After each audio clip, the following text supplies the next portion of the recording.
Hello and welcome to part 2 of this FreePass Simulator install guide.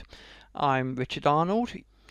Today we're going to be looking at finalising the install of a FreePass Simulator, and we're also going to be looking at some best practices regarding startup and shutdown of a simulator. So let's get started. To begin part 2, you'll need to be back in VMware Workstation or ESXi, depending on what you chose. Just to recap quickly, in part 1 we created these 3 VMs and got them configured. If you haven't seen that part of the video, check out the link in the description below and I'll put that there for part 1. For those of you that have already done that stage, let's crack on. So the 3 VMs we've got the 2 nodes representing the FreePass cluster and a third VM representing the enclosures. And it's this VM that we want to work on first of all. I've already gone ahead and started all my VMs up, and you should do the same now. So go ahead, pause the video, start all your VMs. When they've all started up, the one we want to work on first is this enclosure VM. If you don't happen to have named yours as clearly as I have mine, and you're not sure which one is which, if you go to each screen, you're going to notice that the first two look different from the last one.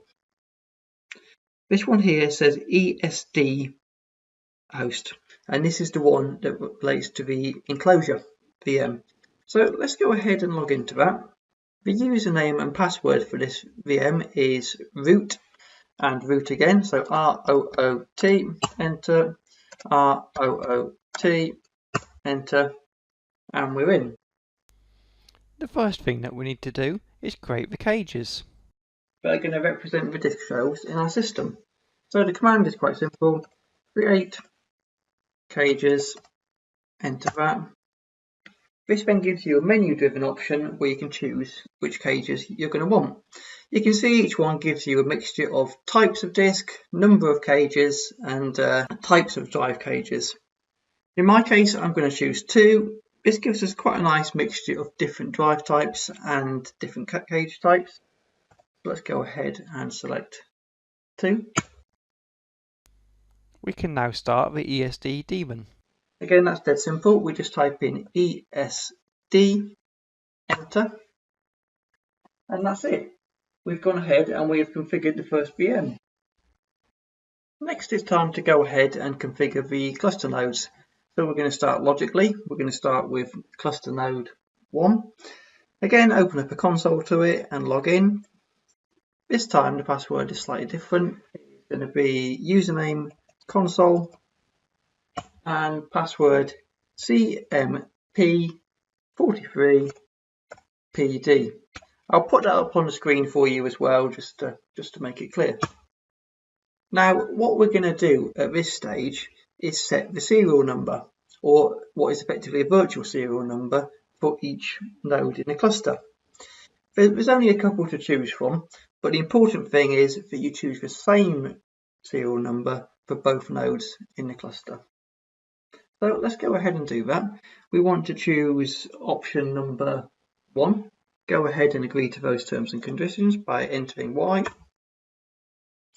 Enter the node ID of this node in the cluster. This is our first node, so we're going to choose 0. Enter. Choose the serial number we want. Let's choose the one ending 78. Enter. Confirm the above information is correct. Yes.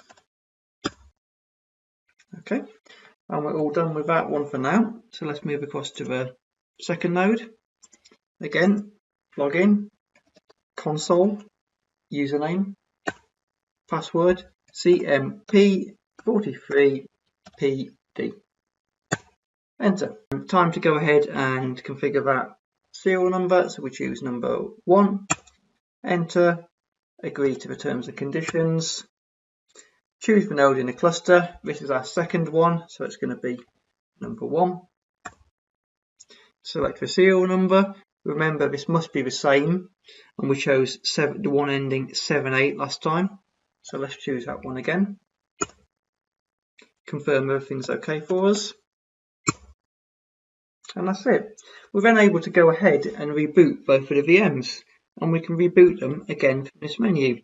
So let's choose number 5, reboot the node, enter on that. We can see it's starting to go down already.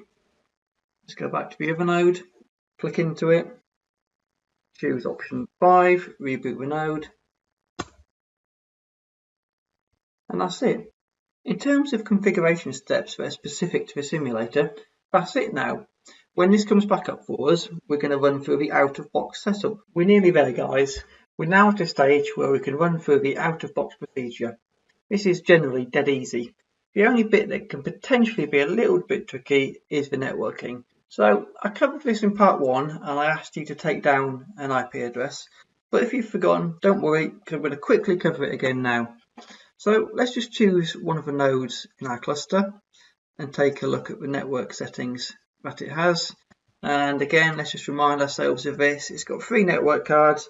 Network card 3 was for internal communication of the cluster only. Network card 2 was if you were going to use remote copy. And this is the one we're concerned about. Network card 1 had to be on the same IP address range as the servers that are going to manage your FreePAR. Now, for me, I'm using host-only networking. So if you want to follow along with me, let's go ahead and show you exactly how you're going to do this step. The setting I asked you to take was if you go to Edit, Virtual Network Editor, we can see the IP address range that the host-only network is using.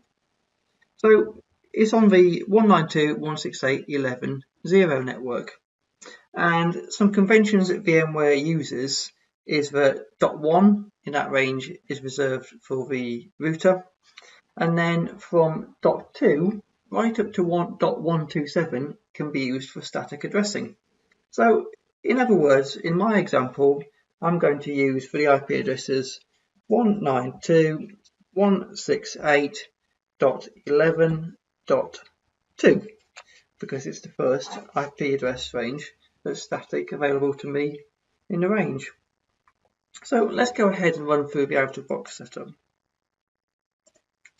To log in is that same username and password we were using before. Console and CMP 43 PD. And I should mention at this stage, the node you want to connect to in the cluster is the first node in your cluster. So we want to run through that out-of-box procedure. So let's choose option 2.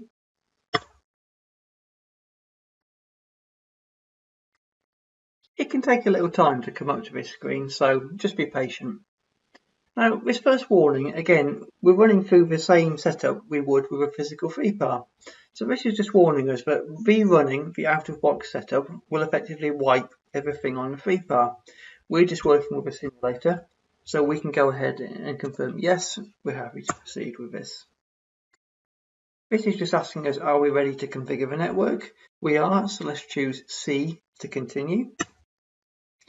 And the first thing it asks us is our location. I'm in Europe, so I'm going to go ahead and choose number 8. And then it asks you which country specifically you're in. And again, I'm in the UK, number 8 again. Is the above time zone acceptable? It's GMT. Yes, that's good for us. Then it asks me to go ahead and set the current time. It's a little strange how you do it, but just go ahead with the format there. So it's month, so that's November at the moment for me. The day of the month, which is the 12th. The time, which is 8 o'clock for me. And let's just put that like that. And then the year 2016. Enter. And then it shows it in a more usual format. You can just confirm everything looks okay to you. Choose yes to continue. Enter the name you would like to use. So I'm going to use FreePAR Dude Lab. Enter that. FreePAR Dude Lab. Yep, let's go ahead and confirm that. So let's go ahead and choose yes. and we can go ahead and see that cluster being configured. This is asking us to verify the FreePAR OS version is 3.2.1, which is exactly what we were expecting. So let's choose C to continue. By the way, I've speeded up a lot of these transitions between screens. They can take quite some time, so just be a little bit patient there. The next screen you're going to come to, you're going to say it's discovered the disks you added earlier. It may well warn you that the disks are in a warning state, but you can safely ignore this and choose to continue. It's then going to admit the disks to the system, and you should see a message saying that everything's looking good with the disks. After all that, you're then going to arrive at this screen we're looking at right now. It's going to tell you it's creating an SSL certificate. If you're going to want to use SSL certificates, take a note of that SHA ID at the bottom of the screen there, and then choose C to continue. Now, this is the bit where you can enter your IP address. I'm going to use IP version 4, and let's enter that IP address we took a note of earlier, which was 192.168.11.2. Subnet mask, we'll accept the default gateway ID. We want to use auto negotiation, we'll just type in auto. If you're using NTP, you can put this in here. I'm not. DNS, again, optional. Skip through that. Choose no to disable non-encrypted ports. Check all your settings there, everything look okay to you. Yes. Again, after a little bit of time, it comes back and it asks you what the sparing algorithm you want to use is. Again, let's keep this as realistic as we would in the real world, and I'd always choose default D. Enter to continue. If you want to use the API for management, choose yes, so we may as well go ahead and do this. That's it. After a little bit of time, we can accept the license agreement. Yes. And that's it. Job done in terms of the configuration. So let's go ahead and see if we can connect to that. Excellent work, guys. That's the FreePAR simulator setup completed. All I want to cover now is a couple of things. First of all, just to prove that we can connect to it like we would a normal FreePAR, and then a couple of little housekeeping bits, how we start up and shut down this configuration. So first of all, let's go ahead and try and connect to it. I'm on a management machine here, and as you remember me saying previously, that will need to be on the same network as your FreePAR nodes that you chose. Now, you can connect to your FreePAR as you would any normal FreePAR. So I'm using PuTTY here, but you could use the FreePAR Management Console, SSMC, etc. So this is the one I set up earlier, FreePAR Dude Lab.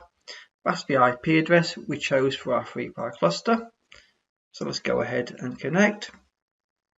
The username and password you're going to use to log on, again, this is going to be the same no matter which method you choose to connect. It's going to be FreePAR ADM, enter, and FreePAR data, all one word.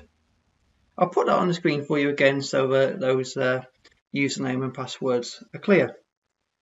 Okay, so we're connected. Let's run a couple of commands to see if it looks like a normal FreePAR. Shows this. Yep, we're connected to FreePAR Dude Lab. It's got the two nodes that we expect, and it's emulating a FreePAR 7200.